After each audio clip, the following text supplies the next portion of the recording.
চলেন আমরা এক লালন ভক্তর কাছ থেকে কিছু কথা শুনে আসি। আসলে লালন কি গাঁজা খেত কি না আমরা পরিচালনা করেছি গাঁজা খাওয়াটা। লালনে গেলেই গাঁজা খাওয়া হয়, এই প্রথাটা আমরাই তৈরি করেছি, কেউ কিছু মাইন্ড করবেন না। কিন্তু এই ছেঁড়িয়াতে লালন ফকির যখন আসে তখন এটা কিন্তু কুষ্টিয়া জেলা না, এটা নদিয়া জেলা। তারপরে উনি আস্তে আস্তে অবস্থান করার পরে উনি যখন উপাত হয়ে চলে যাওয়ার পরে লালন ফকিরের জীবন দশায় কোনো গাঁজা নেই, এটা একটা সত্য কথা। কোনো গাঁজা নেই জীবন দশায়। আমরা লালন ফকির উপাত হওয়ার পরে আমরা যারা আসছি এই প্রথাটা আমরাই তৈরি করেছি।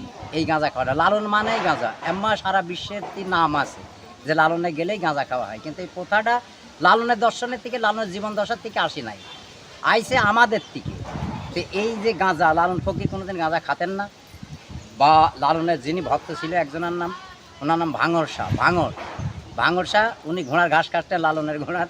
তো উনি গাঁজা খাইছিল বলে লালন ফকির ঘরে আসা নিষেধ ছিল, তুই আমার এই দরবারে আসবি না।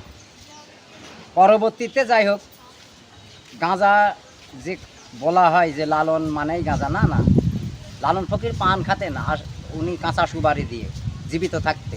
এটা যখন কেউ না দেখেছে বা না, এটা ছেঁড়িয়া এখানে আমার দাদারা দেখছে, তারপরে দাদারা চলে গেছে, বাপরা দেখছে, তারপরে আমরা সূত্র মতো সিঁড়ি ধাপ বাই ধাপে এটা নোট করা আছে।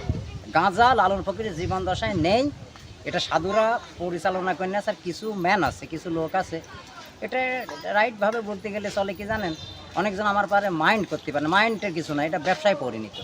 মানে তারা বেচলে 2-4-5 হাজার টাকা 10,000 টাকা পাবে, এই লোভে তারা বেচে। তবে এটা খুবই খারাপ কথা যে গাঁজা দিয়ে তুমি একটা জিনিস খাবা কিন্তু কেউ ঠিক পাবে না, গোপনে খাওগা, কিন্তু তুমি সদরে এইগুলো আসলে আমাদেরও যারা দূর দূরান্ত থেকে এই দরবারে আসে আমাদেরও লজ্জা লাগে এই গাঁজার কথা বললে।